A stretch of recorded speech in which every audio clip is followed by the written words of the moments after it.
Bonsoir à tous, bienvenue dans ce back-check spécial acte 2 des demi-finales de play-off. Stéphane, une nouvelle fois, on est passé par toutes les émotions ce soir sur les patinoires. Oui, Berne Bienne continue finalement sur sa lancée à aller s'imposer à Lugano. Et Berne gagne sur un coup du sort. Et oui, vous allez voir l'image incroyable. Déviation sur l'arbitre, un puck parfait.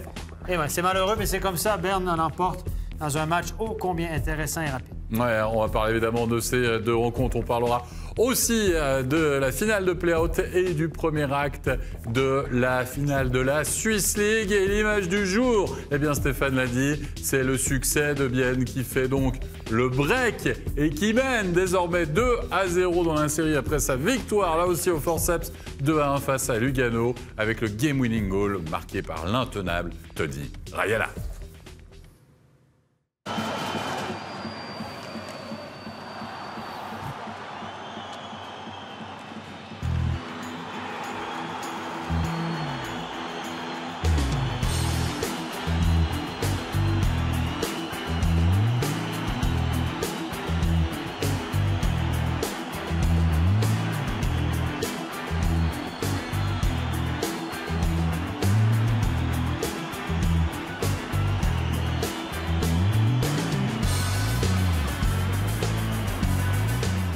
Et de retour en plateau avec nos invités qui sont là, toujours présents bien sûr pour ce back-check, deux anciens joueurs de Ligue nationale, Gilles Montandon et Benoît Pont. On va revenir, messieurs, sur cette soirée exceptionnelle, autant couleur, cardiaque, s'abstenir véritablement, notamment du côté du Hallenstadion. Mais on va commencer avec l'autre demi-finale, la rencontre entre Lugano et Bienne. Bienne qui avait marqué un premier point d'une manière presque facile. Lugano qui avait fait un très mauvais match. Bienne qui avait su exploiter un maximum ses possibilités, notamment en supériorité numérique. On s'attendait à une réaction du HC Lugano. On l'a eu, cette réaction du HC Lugano ce soir et notamment durant la première période. Une période une grosse dizaine de minutes, quasiment à sens unique, avec un premier coup du sort, un but de Fazzini qui va être, Stéphane, annulé pour un hors-jeu. Alors d'abord, on voit le but. Rien à dire sur le but, on est d'accord. Un but à la Fazzini, un bon tir-poignet partie supérieure. Et un bon échange de rondelles. Regardez, pouf, par pleine lucarne, impossible de faire quoi que ce soit pour Jonas Hiller. Et après de ça, Schmutz a été pénalisé sur la séquence. 2 minutes de Schmutz. Et là, le hors-jeu, il ne va pas très bien. On le découvre avec vous, là, honnêtement.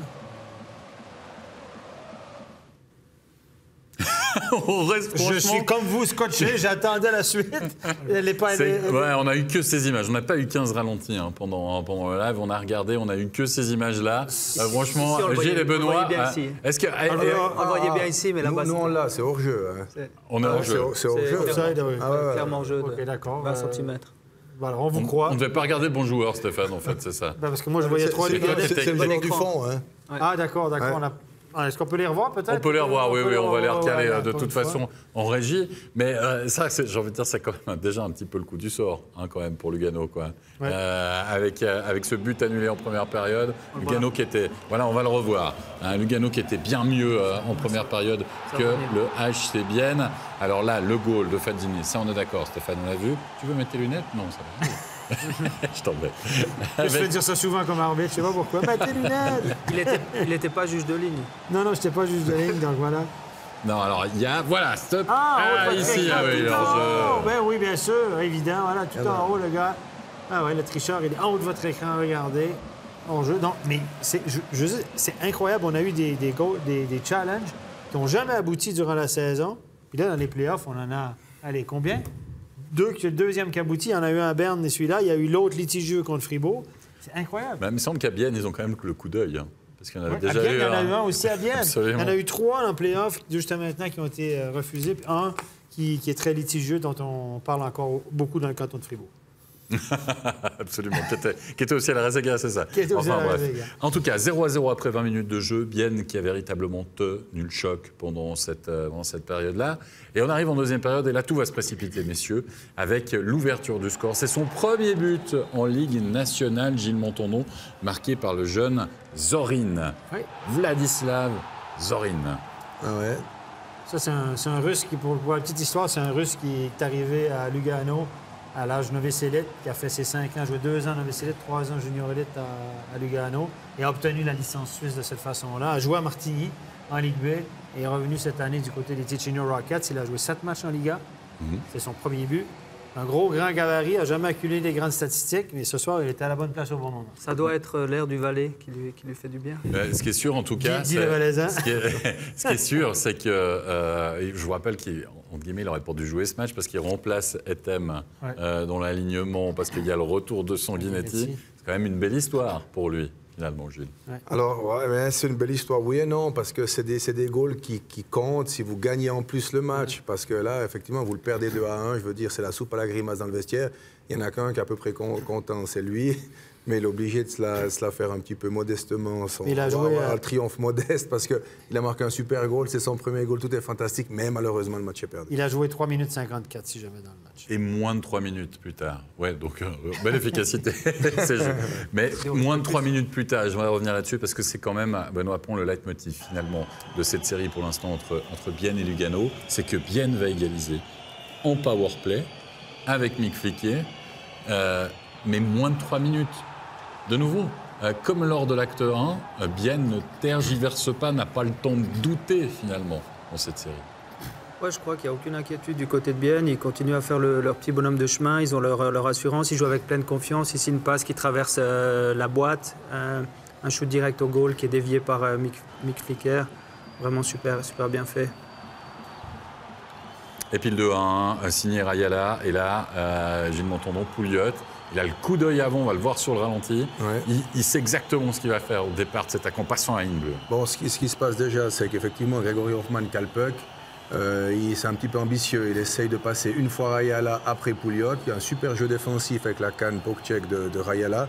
Ils partent 2 contre 1, effectivement, vous l'avez dit. Pouliot jette un petit œil et c'était vraiment voulu. C'est qu'il voit Rayala à l'autre côté. Il se dit, OK, lui, Pouliot, apparemment, il est un petit peu en bout de course. Il avance plus tellement. Il est droitier, bien sûr, pas qu'à l'intérieur. Donc c'est compliqué. C'est compliqué. Il joue la jambière extérieure du gardien. Rayala vient là pour jouer le rebond et le mettre au fond. On voit que c'est encore poteau-goal. Mais je veux dire, c'est un jeu, c'est un cas d'école. Mais par contre, avant, c'est super jeu défensif déjà de Rayala. Et il va finir par marquer là. Mais si vous êtes coach de Lugano, là, vous dites quoi, Hoffman, quand il revient au banc? Bon, il en a tellement fait gagner cette saison que c'est difficile de l'accabler. Mais là, sur un truc comme ça, tu dis qu'il ne met le puck au fond, là. Ouais, c'est ça. De jouer sur ta ligne bleue, contre-attaque et tout, là, tu dis, bon, je pense qu'il n'y a pas besoin d'y dire. Je pense qu'il le savait, Grégory. Hein? Je pense qu'il l'a remarqué tout seul. Il l'avait remarqué tout seul, oui. C'est un bon joueur de hockey pour remarquer ce genre de... Oui, je pense que oui. Mais si on s'attendait à ce que Lugano muscle le jeu, hein, finalement, dans ce match, ils l'ont fait. Regardez cette scène typique avec Rayala, justement, on essaye. Alors, on sait qu'il y a des agitateurs, ou en tout cas presque des cogneurs des ratons du côté de Lugano. On a vu du Lapierre et du Valquer. La Valquer qui n'hésite pas à aller s'en prendre aux joueurs biennois. Il tient la canne. Ouais, c'est toujours une situation difficile pour l'arbitre. Le joueur sur la glace tient la canne, fait semblant de la laisser aller, ne la laisse pas vraiment aller. Regardez Mick Flicker qui retient quand même. Valquer veut se déprendre. Mais c'est vrai que de ce qu'on a pu regarder, nous, on suit les 2 matchs.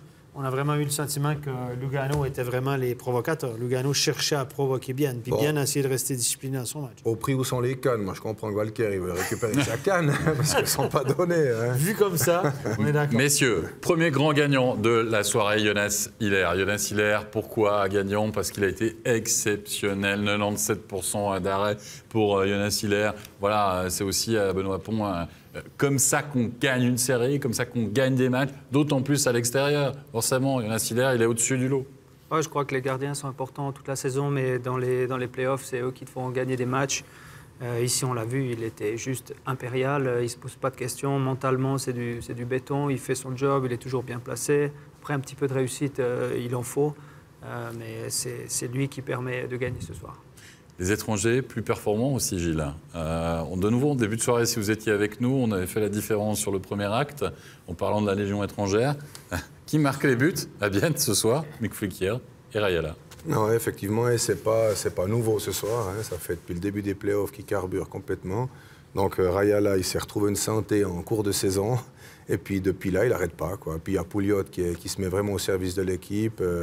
Je veux dire, ils sont hyper complets. Il n'y a aucun doute qui s'installe dans cette équipe.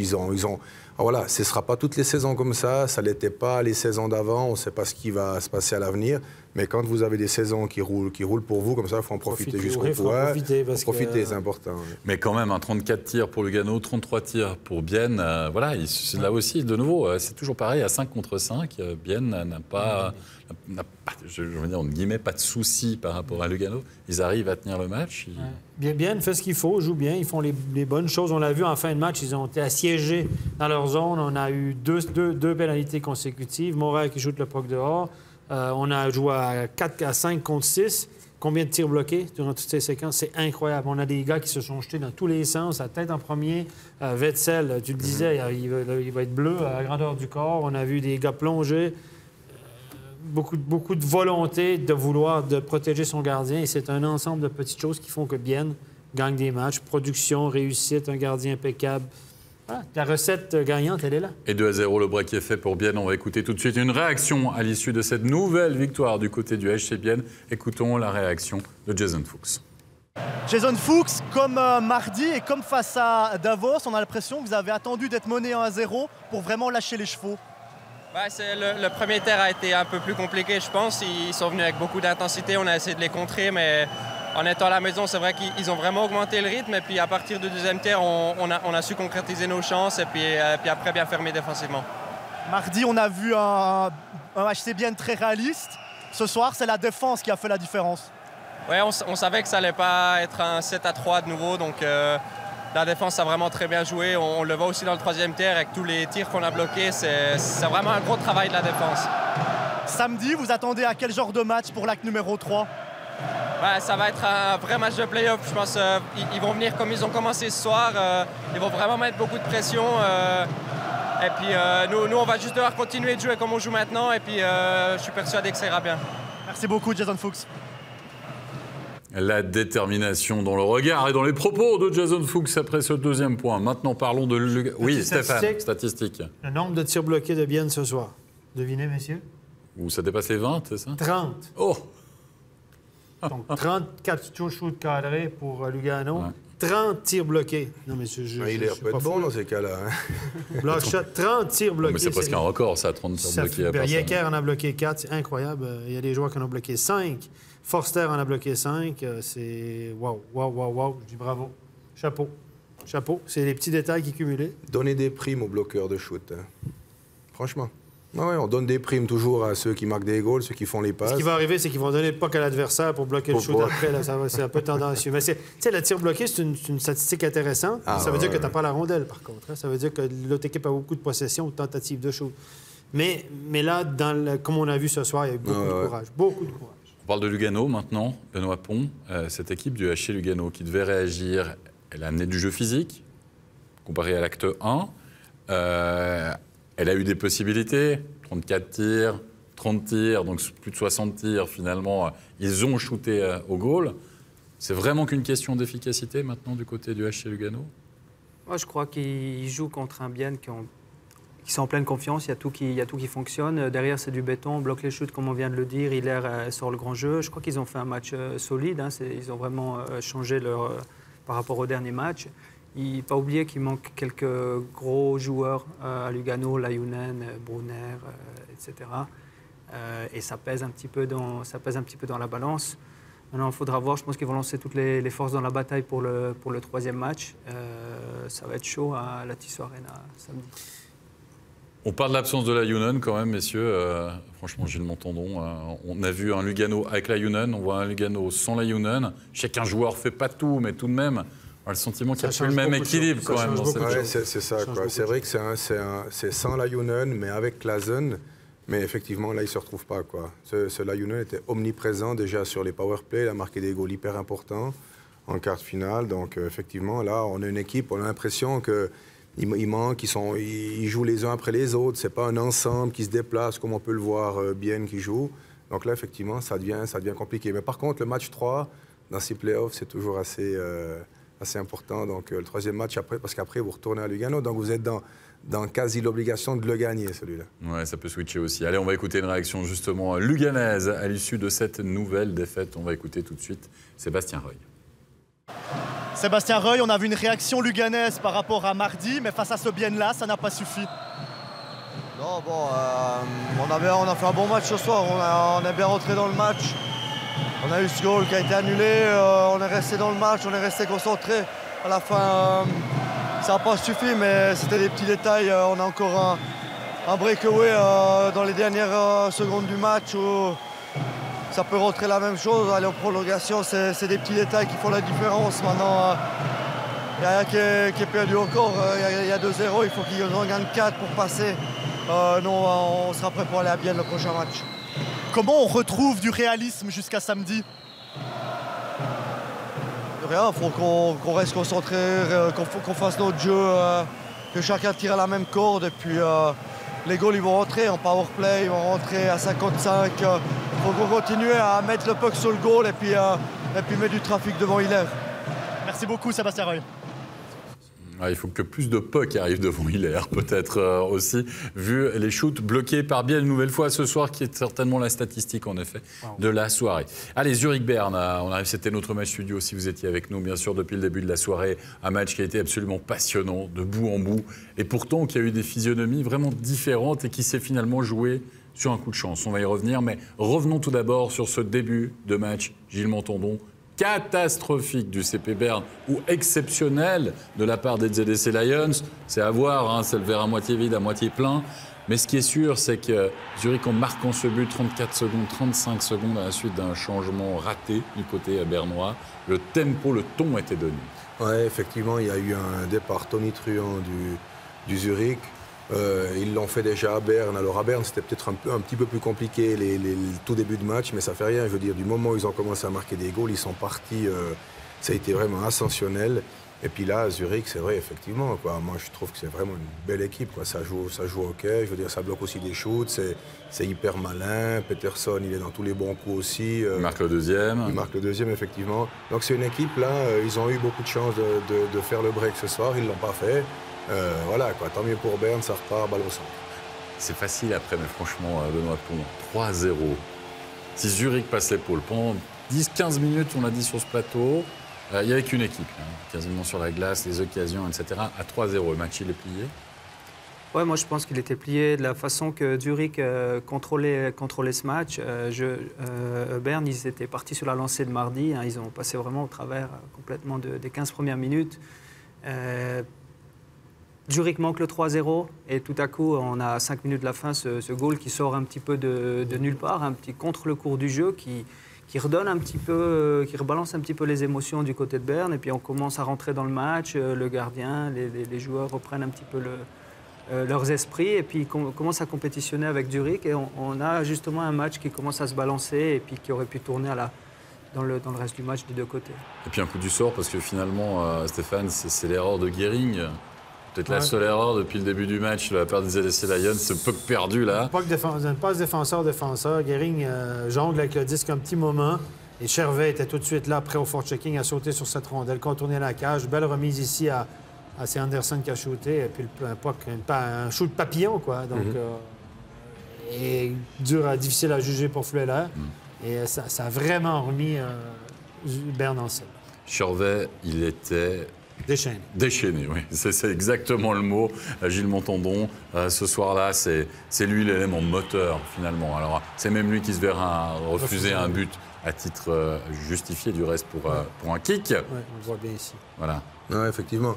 Alors, c'est vrai qu'il a une énergie, ce garçon. C'est quand même assez fou, quoi. Il est rageur quand il faut, il a énormément d'abnégation, il va jusqu'au bout. Là, effectivement, ils annulent le goal à juste titre, mais je veux dire, il n'a pas voulu le kicker juste pour le mettre dedans, parce que tout le monde sait que ça va être annulé. Par contre, vous le kickez pour vous le mettre sur votre palette, éventuellement le toucher avant qu'il rentre, mais disons que c'est vrai que c'est un élément moteur de cette équipe. Force de caractère quand même, Benoît Pont, du côté du CP Berne. Un but vient d'être annulé, il y a un engagement. Ouais, et ils égalisent sur cet engagement. C'est exceptionnel, on voit l'importance des face-off ici, gagné par Gaëtan Haas. Un deuxième assist, donc une deuxième fois un assist pour Chervet, qui incarne un petit peu la rage de Berne. Quand ça n'allait pas, il mettait des checks, il mettait quand même de l'énergie, il va chercher des assists, il produit. et il tire son équipe. Combien de buts Berne a marqué suite à des engagements en zone offensive cette année? Combien de fois on gagne l'engagement, un passe défenseur-défenseur, il y a toujours un petit jeu préparé. On a marqué beaucoup de buts de cette façon-là. C'est impressionnant. On pourrait les compter, mais il me semble que régulièrement, ici sur le plateau, on a dit engagement gagné un peu depuis la ligne bleue.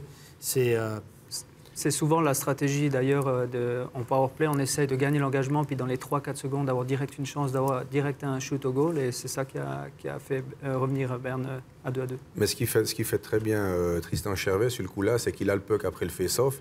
Il fait une feinte de shoot. Comme ça, le défenseur, lui, il se met en position de bloquer le shoot. Il fait la passe au défenseur et ça lui laisse justement au défenseur du temps pour pouvoir armer son shoot. Il parle français, Chervet, il écoute le plateau ici. Je suis sûr qu'il a entendu. Alors, la feinte de shoot, toujours. Baisser l'épaule. On va l'écouter tout à l'heure, Charles, à l'interview, mais avant cela, on va revenir sur ce match. On arrive en deuxième période. Il s'est passé beaucoup de choses lors de la première. Ensuite, ça a été un petit peu plus scolaire en début de deuxième période. Puis tout s'est accéléré en fin, justement, de tiers médian avec Berne qui va passer l'épaule pour la première fois, finalement, du match, Stéphane, avec Moser. Et là aussi, je veux dire, c'est quand même... Un coup du sort, encore. Quand même un coup du sort, quand même. Un bon jeu. Noro, un tir décoché avec du trafic. Moser est là. Et vous allez voir que c'est le défenseur, finalement, qui va regarder. Pas grand monde devant le gardien. Tout est beau. Le puck revient sur le patin de Dave Suter et finit au fond de la cage. Donc, vous allez voir que ce ne sera pas la seule fois ce soir qu'il y a un but de Berne qui sera marqué grâce à un rebond favorable. Mais voilà, il faut provoquer sa chance. Et là, Berne l'a provoqué très, très fort ce soir. Oui, mais Zurich a les capacités, là aussi, de revenir, de ne pas douter. Ce qui va nous offrir un véritable mano à mano sur la fin de la rencontre, bien sûr. C'est l'égalisation signée Klein, qui, d'un maître-tir, va réussir à tromper Leonardo Giannoni. Peterson, un peu qui échappe à Drouchor. Et finalement, c'est Klein qui peut fusiller Leonardo Giannoni. Pareil, Chervet qui était en feu. Peterson, buteur, passeur aussi, sur l'occasion. Ouais, il fait des tout gros playoffs. Sur cette image, on peut apprécier le block shot de Chervet qui est malheureux. Il le dévie dans son propre goal. C'est un petit peu dommage, mais on voit qu'il attaque, il défend. Il est un petit peu au four au moulin. Peterson aussi très productif dans ses 2 premiers matchs de demi-finale. Absolument. Et puis dans la troisième période, il y a eu 3 actions chaudes, on va dire, Gilles Montandon, mais on avait quand même le sentiment que là, c'était un petit peu... surtout, on évite les erreurs. C'était un peu... voilà, on joue peut-être un petit peu plus sérieux, là. Ouais, bon, vous jouez gros, là, quand même. Ouais, hein, c'est surtout ça. quand c'est match nul comme ça. Je veux dire, vous faites attention, pas de pénalité, donc vous touchez pas trop les bonhommes, vous respectez votre place défensivement, voilà. Vous sortez vos pucks comme il faut. Beaucoup moins ouvert. C'est beaucoup moins ouvert. Tout d'un coup, c'est beaucoup moins ouvert.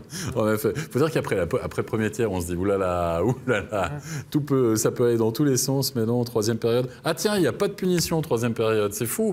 Incroyable. Les joueurs font attention. Hein? Ouais, on commence à faire attention. Arrivent en effet les prolongations, puis on vous parlait de coup du sort. Là, il y en a eu un. Ça, en effet, il y en a eu un gros, on va le voir. Sur la réussite signée Bodenman, ça serait le game-winning goal, le but qui va permettre à Berne d'égaliser finalement dans la série. Oui, on parlait parfois des mauvais rebonds de la bande, et là on peut parler peut-être de la négation du côté des bêtes, et surtout, voilà, le pauvre arbitre qui doit aller valider le goal, on sent que franchement, c'est dur pour lui, parce qu'on va mieux le voir sur le ralenti, Stéphane. Ben écoutez, l'arbitre n'était pas en mauvaise position. Lorsqu'il y a un tir qui vient du côté opposé, l'arbitre, tu ne dois pas rester sur la ligne de but ou derrière le but parce que c'est dangereux de te faire toucher par un tir. Donc, lorsque le tir vient de là, tu as tendance à te mettre devant la ligne rouge de but pour éviter de recevoir la puck directement en pleine figure ou justement d'être touché par la rondelle. Mais là, le gardien fait l'arrêt. Il ne peut pas bouger, ça se passe trop rapidement. Boum, boum, boum. On parlait du two-touch ce soir. Bon, on a vu encore un petit move à la two-touch. Les 2 patins. Bodenman est là. Et puis, c'est le coup du sort. Mais moi, c'est pas de chance. Je pense qu'il se sent très mal. Il se dit, désolé, mais je pouvais faire quoi d'autre? Dans ces moments-là, tu dis, je peux pas voler, je peux pas... voilà, je peux pas faire clouk. Voilà. C'est comme ça, ça arrive. C'est malheureux. On a vu les joueurs de Zurich désemparés, mais je pense que personne ne peut y en vouloir. C'est le coup du sort. C'est comme un mauvais rebond de la bande et tout. Et puis, faites un noter une statistique intéressante. Bodeman, c'est la première fois qu'il marque un but à Fleuler lors des 6 dernières années. Ouais. Mais il va s'en rappeler l'année prochaine parce que Bodeman va jouer à Zurich l'année prochaine. C'est pas possible. Oui. Comme ça. C'est comme ça. Et voilà, donc c'est comme ça, c'est le hockey, ça arrive. Et je pense que Berne, ce soir, peut s'estimer assez chanceux de s'en tirer avec la victoire. On dit toujours, bien sûr, c'est le deuxième acte. équipes, voilà, C'est le deuxième acte. Si c'est le game-winning goal de la finale et qui donne le titre, là, c'est vraiment terrible, entre guillemets, pour l'arbitre. Coup du sort, coup de chance. Ça peut relancer la machine bernoise, finalement, Gilles Montandon. Ah ben c'est sûr. Il faudra peut-être quand même encore autre chose. Alors, je pense qu'il faudra qu'il me donne un petit peu plus. Parce que moi, ces Zurich, là, comme ça joue, là, je pense qu'ils sont quand même favoris maintenant, même si c'est un dans la série.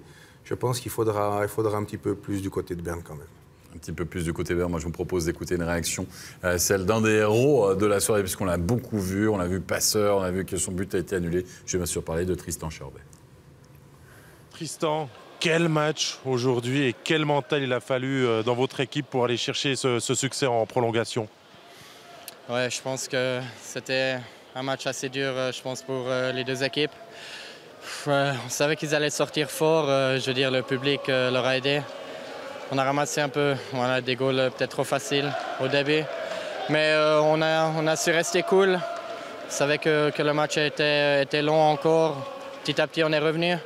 Puis après, je pense que ça aurait pu tourner des deux côtés.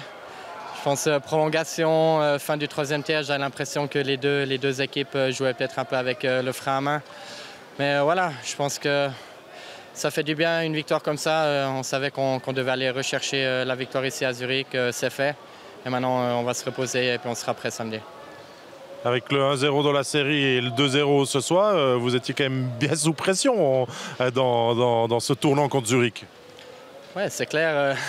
Mais je pense que tout le monde sait que ce n'est pas le Zurich qui était en qualification. C'est complètement une autre équipe avec beaucoup plus de confiance.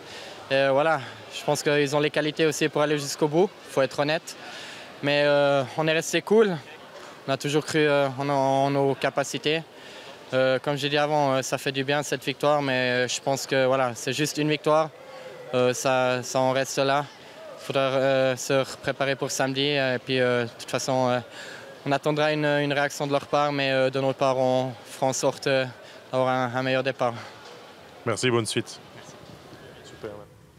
Oui, là aussi, l'acte 3 sera terrible du côté de la Post Finance Arena. Allez, on va récapituler les résultats de cette soirée au niveau des demi-finales, bien sûr, et puis faire le point sur les séries avec Bienne qui fait donc le break, qui mène 2-0 face à Lugano et un partout entre Zurich et Berne. On va passer maintenant à la finale de Play-Out. Cloton qui avait été séché, il n'y a pas d'autre mot, lors du premier match 4-0 du côté de la Léventine, a su réagir ce soir, mais ça a été compliqué, ça a été très serré. Là aussi, cette rencontre assez musclée. Très peu de buts, 4 buts au totalité. Et vous allez voir que ça a été une affaire de power play, surtout du côté de Cloton. On va voir ça avec les images et les buts qui ne devraient pas tarder à arriver. Un 5 contre 3. Et qui c'est qui est là?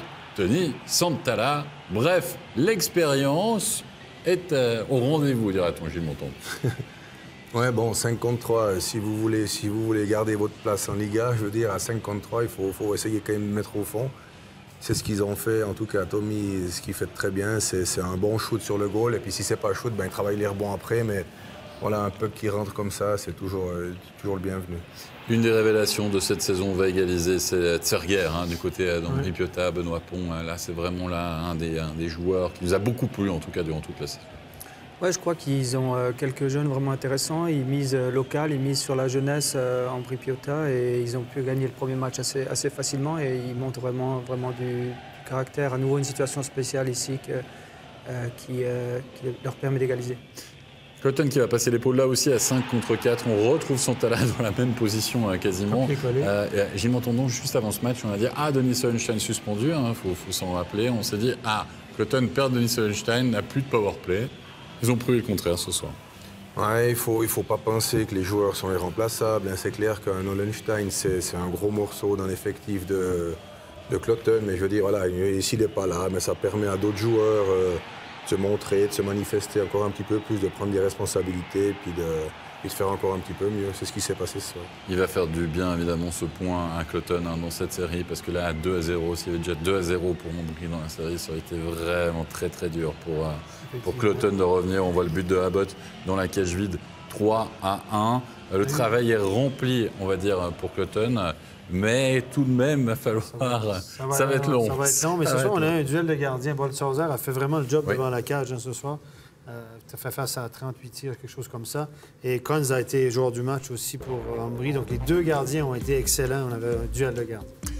Un partout donc dans la série, vous le voyez, pour ce play-out entre Cloton et Ambry Piotta. Et puis il y avait encore une rencontre intéressante à suivre sur MySports ce soir. C'est bien sûr l'acte 1 de la finale de Swiss League entre Rapperswil et Holton. Ils jouent le mardi exceptionnellement cette semaine de Pâques. Rassurez-vous, après le rythme normal sera de nouveau, ce sera de nouveau le cas la semaine prochaine. Et ça a été une rencontre à sens unique. 5-0, Rapperswil s'est imposé 5-0 face à Holton, le favori largement qui répond présent finalement à Benoît Pont dans ce match. Important de marquer les esprits, tout le monde les présente comme le grand favori, pourquoi pas une promotion, faut-il le rappeler quand même, en National League.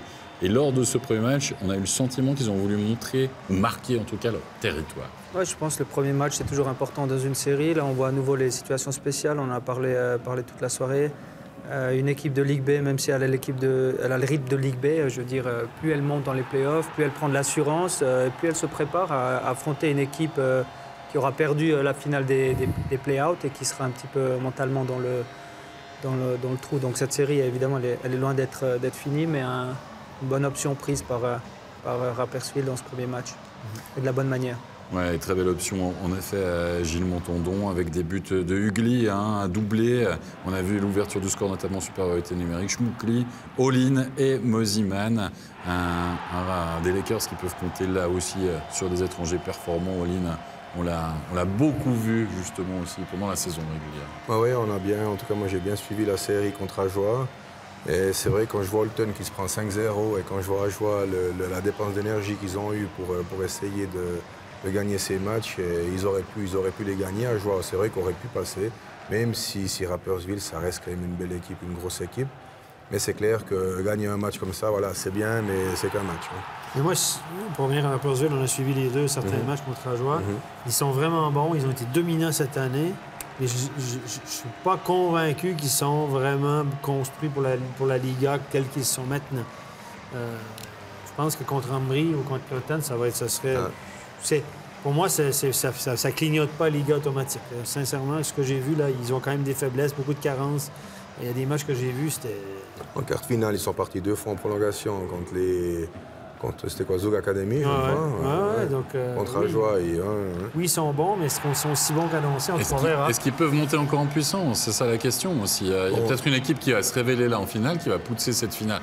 C'est ce que je dis, mais peut-être.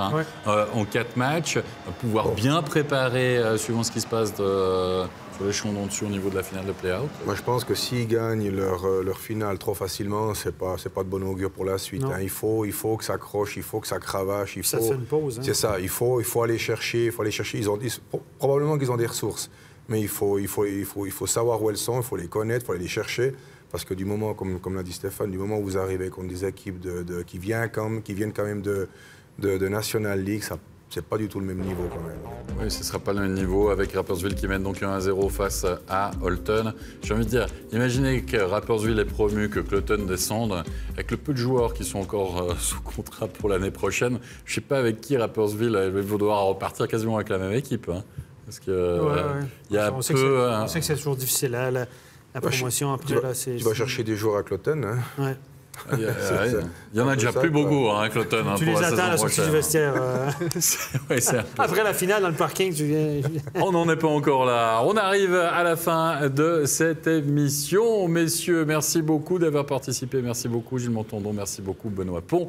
On se retrouvera samedi parce qu'on est jeudi, m'a dit Stéphane, et on n'est pas mardi. Merci beaucoup. Ça veut dire que c'est la fatigue gagne quand même. Un petit jour de repos, ça va faire du bien, mais on se retrouvera sans faute, bien sûr, samedi pour la rencontre entre Bienne et Lugano. Rendez-vous dès 19h45 pour Puck & Goal. Merci à toute l'équipe technique. Bonne soirée à tous. Bye bye.